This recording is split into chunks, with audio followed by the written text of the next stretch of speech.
this is Michèle from Jasami Publishing with another episode of Jasami Bookworm Podcast.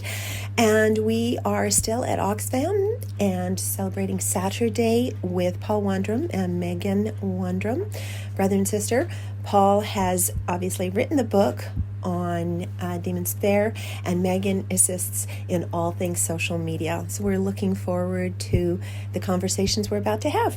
Thank you. The one thing about self-publishing is that there's ISBN numbers, as we were talking about. So, that happy little number on the back of a book. But how many ISBN numbers do you need? Well, it's an ISBN number, but you need one for each format. So you need one for paperback, one for hardback. You need one for digital. You need one for audio. You need to wander through the printing guide. You need to wander through all of the steps. The various editors that are involved in the programs kind of thing. Again, being involved with nonfiction is quite different in getting published that way. And I know you've got one historical site in Demon's Fair. Talk about that. How did that come through, Paul? I was actually doing an archaeology course in Glasgow and I became fascinated with the Glasgow Cathedral. So I was thinking, there's a lot of American writers that kind of mix, horror and stuff, and I'm thinking, what would be about supernatural fiction comes to Glasgow? Why not bring Frankenstein, the monster to Glasgow? I know Alistair Gray did it a wee bit, but let's bring this, because I think Scotland can do supernatural quite as well as anybody else, especially probably even more so than the Americans. Probably. Yeah. I think we're good at that. Definitely, yeah. We've got such a rich and diverse history as well. So what's a wee synopsis of the book? Wee touch of the story. It's a taxi driver goes missing for a decade. He comes back to get in touch with his church pastor. He's a born-again Christian church community in the East End of Glasgow. And he gets in back with his church pastor and he explains how, a certain dark entity took him. That night he disappeared. People don't believe him, but, if you want to come down to Miller's Park Church, which is the fictional name, it actually doesn't exist here in Glasgow, but there's many good community churches here in Glasgow which are just like it, so you can hear Terry Doyle's story. So what happened to him that night? Will you believe him? It's up to yourself. What I think was really wonderful is although it's a fantasy, it's a very realistic fantasy, because fantasies nowadays, people look at it as being, vampires and werewolves and fantasy things. Now, there is the touch of fantasy, obviously, being kidnapped by another world person. However, I was struck by the realism in the story and the historical parts. What kind of research did you have to do, Paul? I wanted to blend a lot of, fantasy, realism, a lot of I read a lot of Alistair Gray and stuff, and, he did the kind of same thing. I kind of wanted that works really, really well, especially for supernatural fiction. So I wanted to make a different sort of bit, let's bring the supernatural world to Glasgow, and that's going to be even frightening as it is, so, it creates that sort of urban gothic as well, which I quite like. How did you structure your story when you began to write it? Was it just, you just started writing it, went along? Did you have it structured by a beginning, a middle, and end? Did you know each chapter? How did it work for you? Pretty much, I knew the character of Lillian. That was pretty much I started with. It was pretty much the bad character. I'm like, she's quite nasty. So let's have some poor guy suffer at her hands, So, so pretty much just like Paul Sheldon does in Misery. Let's have just absolute torture here, which I like. So. I kind of like that too, but that's another story. Yeah. So touching on the social media aspect of it, Megan, and you're really good at this, I know. What inspired you to do the different posts that you've done? I think it was kind of seeing Paul's book come to life kind of inspired me to be a bit more creative, because I was watching him be creative in his writing and all these ideas that he had, and it was an infectious bug basically. So I was like, I'm going to try different things. One night we drove up to Glasgow Cathedral just to get these perfect shots of it just as the sun was setting across the necropolis. It was beautiful, and it was one of those things where I'm like, I really do enjoy doing this, and it's seeing other people's social media kind of creations as well, and going, I could do this and tweak it a wee bit to kind of suit us a bit better, and just posting on Instagram, Facebook, and just connecting as well with other authors who are in the same boat as Paul. They're breaking out, getting their story onto paper. And it was just great to connect with other people as well, and other social media workers as well, and getting their ideas and thoughts. I'm always inspired by you, and of course, our team with Joy and Claire. They are so good at the creation with social media and the things that they know that will hit that right spot to it. With being an author, it's a lonely kind of job, in the perspective of you're there with the computer.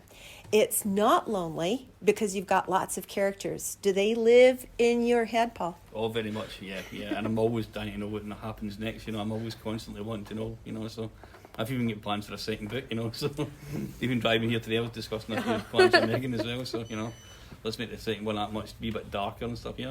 So my monster isn't dead. So do they talk to each other? Oh yeah, definitely. Yeah, yeah, absolutely. Yeah. It's a very, very rich experience, yeah, absolutely. I think with a book, it takes on a world and a mind of its own, and that's the thing, it really does, consumes you. How? The book, you've been a bit in a story, but if you buy it, there's a book that consumes people, but... How? I know, I was page turner for me, seriously, because when I look at them. How does it work with, when the characters start interacting with each other, how does that progress? And do you commit to a certain number of words a day or just write a certain number of hours a day? I've heard that the average, the big kind of writers try and hit 5-6 pages a day. I don't think I could hit that. Maybe two I'm doing well. So that's fine enough for me. But dialogue's quite complex. One thing I learned at uni is that sometimes, wait a minute, Paul, that dialogue sounds the same as his dialogue a wee bit, especially the accents and stuff, the slang and all that. Terry sounds a wee bit like Hugh here. I'm trying to kind of mix it up a wee bit and try and kind of change that so it doesn't sound like, they all don't sound the same. Mm-hmm. And the difference in writing, going from non-fiction to fiction, how did you handle that segue? It was quite a difficult transition to that, but I'd always, my grandfather, he got my first library card. Not that anybody would know it here, just outside of Paisley. I went and get my first library card, and I always wanted to write fiction, to tell you the truth. But I thought as with writing like local history in my own town, which I enjoyed anyway, I thought that was a sort of kind of stepping stone. I'm thinking I want to be a wee bit more creative than that, because history's already been written. So all I'm doing is pretty much rehashing it. So, but in a good sense, it was a way to sort of learn as well. It's like you can learn the structure of writing, actually just sitting down and committing yourself to 2 hours of work each day, which is good. And that's what creative writing is all about. It's just pretty much waking up every day and saying to yourself, I want to do this every day. We chatted about that earlier, is that the commitment of a writer, and it does take a commitment, every single day to absolutely do that. So I've been asking lots of questions. I'm going to pass it off. Does anyone have a question about self-publishing with Paul, about the book he's written, about the characters he's created? How long did it take you to actually write the book, from when you had the first... I started during the pandemic. I'd had these rough draft 30 pages from uni. I completed my diploma the year before. During the pandemic, everybody was inside, I may as well just, be persistent with this. So I'd say about a year and a half. Year and a half, yeah. Which is quite alright. Surprised myself in that. Yeah. Now, when it came to the editing, because we all know it's very important, self-editing can only go so far, and then you have to bring, I'm not looking at one of the authors who's in the audience at the moment, that editing is a key part to the story, because you can only do so much. How did you feel about where you were when you came to Jasami for the editing? Editing, really, really bad. I wasn't in a good place editing-wise. That's why the legendary man, Mr. Douglas O'Hara, who unfortunately isn't here today, but he was just amazing in this. That book is it wouldn't have been as good without him. Definitely not. And working through the editing process, what do you think? We'll go for the enjoyable part. Working with Douglas, how was it for you? It brings the best out in the book. Douglas said, well, wait a minute, Paul, let's just try. Why maybe trying that way? Because that doesn't work. Try it this way for a minute. Just sit back, take time. And at first I was kind of too stubborn. I think Douglas he was kind of losing it to me. Like, Paul, you need to try it this way. So that was really enjoyable, really, really good. Yes, we had that conversation earlier about the precious works and we're ripping babies apart. I think we said that before. Simpson's in the audience, so we'll just say this. He already spoke about ripping arms off of children. And that's what I get to do when I look at it. But how do you feel about the product that you've created now? Definitely. Well, it's worth killing some darlings. That's the old quote. So, yeah, definitely. Very, very chuffed with this. Yeah. Mm-hmm. So, Megan, you have been writing on this journey along with your brother Paul. Yeah. This entire time. When he first started writing it, how did you feel about it? I know you've been supportive through it, but what did you think? I thought, well, Paul always he'll speak his ideas out loud first and we'll kind of speak about them together. He knows a lot more than me, so I'm like, sounds good, Paul. But I think like being on that journey from like hearing the idea start to now seeing it in this book form, printed out on shelves, I think it's just been amazing to be on that journey and see it from its infancy right through and being part of that journey as well. It's been great. And as well, the both of us have been doing it together, so it's only been an offer, but we've both been there to kind of, if I'm like stressed out at the computer, I'm saying this isn't working, Paul's there. I do remember that day we were at, it had to do with formatting, and it wasn't working the way it should. And hours into it, and several, hits against the brick wall a few times later, and then it was, well, this is a stupid idea, let's try this, and that worked.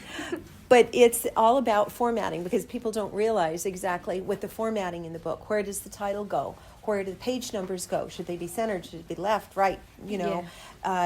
Also with formatting on the digital, and you did all that. Yeah.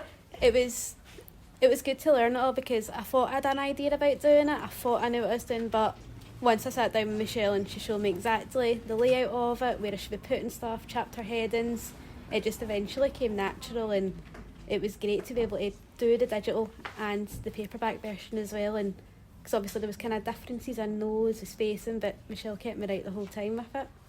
I have discussed that you'll probably be doing the next class for the formatting, since we've been through the tough bit before. That was a lot. It is, and doing it for the printer, doing it for Amazon, obviously, doing it for general distribution. And knowing where it is. Yeah. So that's the important part of getting it out there. So now, promoting your book never starts. Actually, it starts before you finished it, and then once you finished it, then you get to go straight into it. So you're here at the Byres Road Bookstore. We're going to have adventures going through with productions. What are your other ideas for social media, Megan, putting you on the spot? For social media, okay, all my ideas are going to come out now. So we've got one that we're kind of teasing, because we're going to try and plan more events as well. So we're going to have Demon's Fair. Obviously it's a taxi, so the best way to advertise that is if we are driving to the next location, we're in the cab. So I think that's one that we're going to really kind of pull on. And just being in Glasgow, the architecture of the city, it's really a brilliant place to kind of bring Demon's Fair to life and see the streets and be like, I could imagine the taxi coming down that road, or when we went to the necropolis and the cathedral, it just blew my mind. You planning me future book tours, Megan? Yes, I am. I love that idea. And actually, when they see the postings, which we will do, Demon's Fair, and I did not plan this, the lanyards actually match in the color of the book, which is absolutely, I know, we love being color coordinated. So it's not just about writing the book, it's not just about formatting the book, it's about creating the characters, it's about the language flow, it's about editing, it's about the social media, the cover design, and kudos to your cover designer. Olivia Pro Design, yes, she's a Ukrainian lady.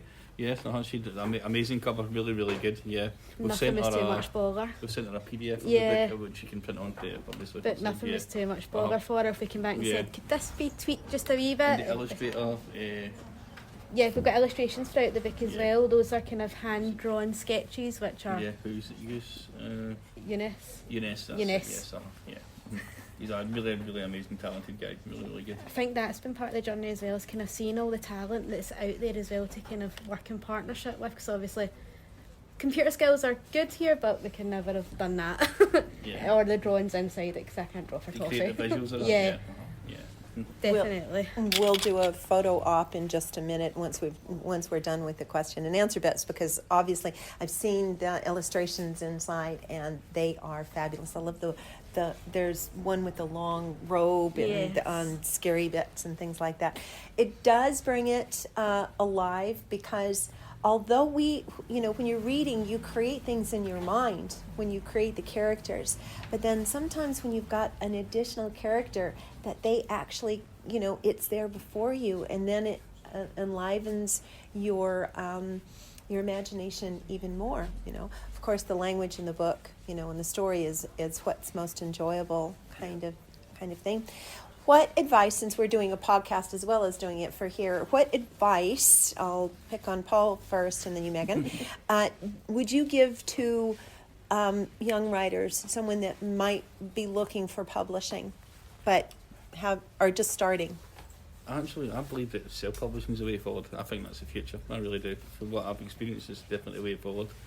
I mean, you don't want to be submitting to big publishers all the time and getting as many rejections. I think you can maybe, if you use your own initiative and use your own creativity and experiment that way, definitely I think the self-publishing is going to see a lot more creative voices emerge that didn't before, which is especially with the technology we've got nowadays, internet and social media. Would you agree, Megan? Yeah, definitely. I think a lot of people now, I think the pandemic maybe played a lot to play with that as well, because obviously people were in the house, nothing to, a lot of people decided, might give this a wee bash at writing, and I mean that just shows you can take your idea from the start of lockdown to then having a finished product.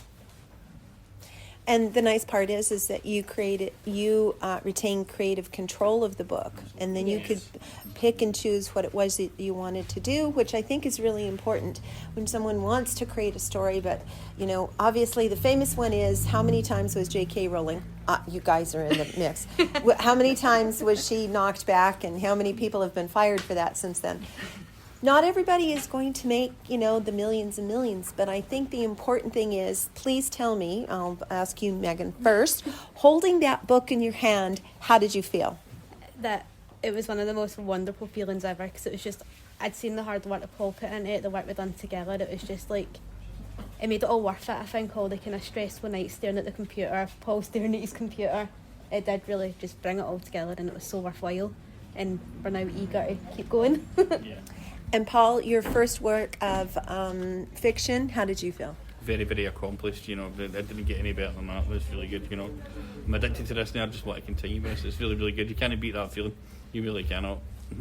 I have to admit, holding a book in your hands when you've created it, and the story, the characters have lived with you, it's wonderful. And I'm really happy to hear you want to do more. So I'm going to say yes. Question? Oh, writer's block. How did you go over it? Or did you ever get it? Yeah, I did get it. Well, I've actually got another expert's advice on it. I've got two experts' advice on it. Stephen King's advice was to write through it. I don't know how you do that, but that's alright for him. Michèle's advice was to go back and reread where you last left off. Leave it a couple of days, maybe longer than a couple of days. Inspiration will come eventually. It really will, and it really is a difficult thing. Yeah. It is very key. I'm afraid to ask this, Simpson. We'll go to the audience. How do you handle writer's block? Large brandy. Yeah, I knew those. Hence the reason the stores are all lacking brandy at the moment. But writer's block is handled in several different ways. When sometimes, as I said, and I offer the advice to a lot of writers, is walk away from it. Walk away from what you're writing, because your mind is so set on finishing what's there, and it gets blocked. So you walk away, go have an ice cream, watch a movie, have a glass of wine, or have a brandy, or just step away from it. And then when you come back, you see it through fresh eyes. There was one part of the editing process, I remember I had to kind of set my foot down. I'm going through that now with another author, where you finished it before we started the editing. What did I say you weren't allowed to do? This is a pop question. You weren't allowed to look at it again. Oh, wasn't it? That's right, to that, but yeah, I know. I wasn't allowed to look at it, which was a struggle for him. was a struggle, yeah. Aye, yeah, it was. He felt lost. I did, yeah. Yeah. I actually am working with an author right now, and they've been given the deadline of October 1st. They're not allowed to look at it till next year. That is a punishment for anybody who's a writer, because you want to go back to it. You want to say, oh, I can fix this and make it better. Yeah, And then you make it better and you make it better until the thing can't ride. If it's a car, it's got 4 flat tires. That's the key part, is to know when to step away. Your mind will do that. You look like you have a question. No, it was just, as Paul was talking earlier about the dialogue and how you got it from, and I'm just interested in how you get it from, from back in time to modern day with the character as he's going on that journey. Yep. And I likened it to, when I read the book, it was like we're back in Dickens, because that's what I was reading at the time as well, and that's what it felt like, that we were going through Dickens times. But you had to get that into modern day as well, and I thought you'd done that really well. Yeah. I thought that was really good, and I was just wondering how you got that. I had a wee look at stuff I studied in history over the years with Stephen James Clancy. I'd had a look at, I don't know what it was at first. I said, what's that writing in? I said, that's Broad Scots. That's the kind of, it's a sort of kind of Latin kind of mixed in. It goes, all right, I kind of mixed that a wee bit kind of through it. So that I have to so the kind of old kind of sort of Scottish words you see in like maybe old law books and stuff like that. So I kind of wanted to try and because I found it difficult at the start to try and get how are you getting the two of them, and I couldn't to keep going back. But the more I got into it, the more it just flowed for me. It was really good. Oh, that's great. Thank you very much. Thank you. Does anyone? Oh, yes. You obviously are quite sort of pleased with this outcome. Yes. And you're wanting to continue. Do you actually have a map in front of you of different ideas you want to explore? Yeah, I do actually. Yeah, I've got a notebook. I've heard from big writers saying that a writer's notebook is a way to immortalise bad ideas, but I don't think it is. I mean, you need a plan. I mean, you would just go off on a big tangent if you didn't have one. Definitely. Yeah, that's my. He's always got his notepad and pen. I always do. Yeah, Everywhere. you definitely need a plan. I mean, I think there's a writer, is it Robert Irvin? He actually starts with the ending. And then actually writes back, because he's got a beacon to actually write to the actual end, so as well.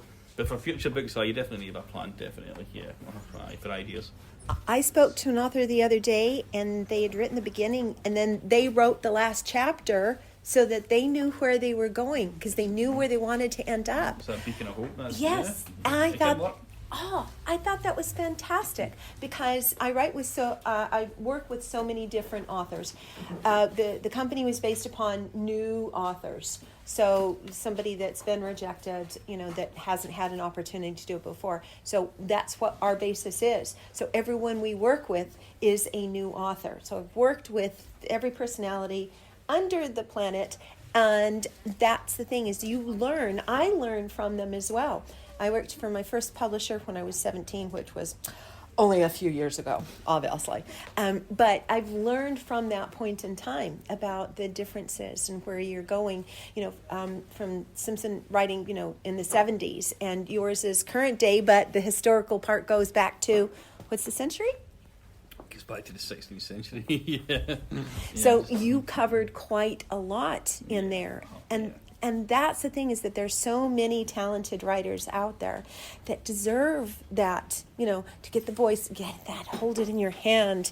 And I will, from experience, I'll tell you, there's nothing like it at all. Any other questions before I Have you end had a this? look at the history of Paisley Abbey?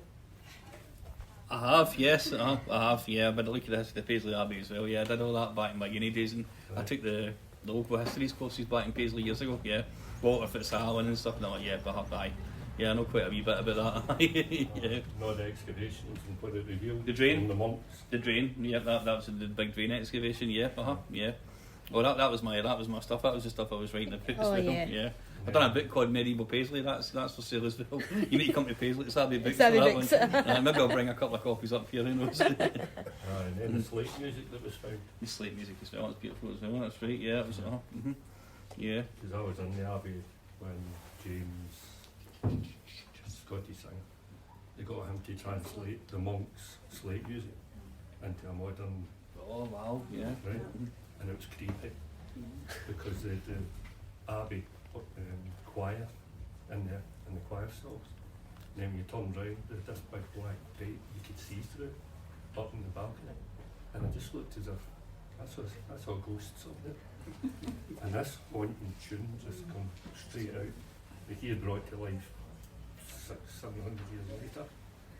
It was fabulous. Oh, everybody's in love with Paisley Abbey pretty much. It's, you know, it's one thing he basically does well. You know, it really brings a bit of tourism itself, even at this day, you know, so.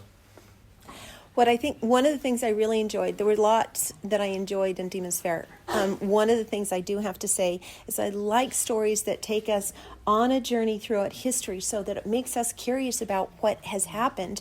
And then we've got an adventure such as you're going to do that journey, Megan, is we can go on that journey. We can see that part of history, and that will bring the story even more alive for us, which I think is wonderful. You know, the books that are set in Glasgow, you know, whether it's the murders or, you know, or the hauntings or the torture or whatever it might be, I think things that are very close and in Glasgow and unique to it are wonderful kind of thing. So last bits of advice for social media when you're doing, because I know we talked to Paul, what would you suggest, Megan? I'd say to get inspiration on social media is just stay on it. You utilise hashtags, book Instagram, and all the ideas that other people have are amazing, and you can tweak them all. You'll find one you go, I can really use that, I can flip it in my own kind of unique way. Obviously with Paul's book, we were out at the cathedral and filming ones of like kind of, there was one idea I'd seen and it was like someone walking and then they kind of edited the video halfway so it kind of clicked out, and I was like, I could really use that kind of haunted part to kind of show that Lillian's been here, and seeing that, it's amazing. And then kind of basing it on other people's work as well. And you get ideas, they give you ideas, you give them ideas. It's just great working together with other social media creators. I'm so envious. You guys are so creative. Anyway, it's all right. I'll let you do the social media creativity. I'll stick with the writing and the authors and such like that. So I think that's it for questions at the moment. I'm going to shut this podcast off, but obviously these guys are going to be here for more questions and chatting about personal things. Thank you again for you guys joining us today.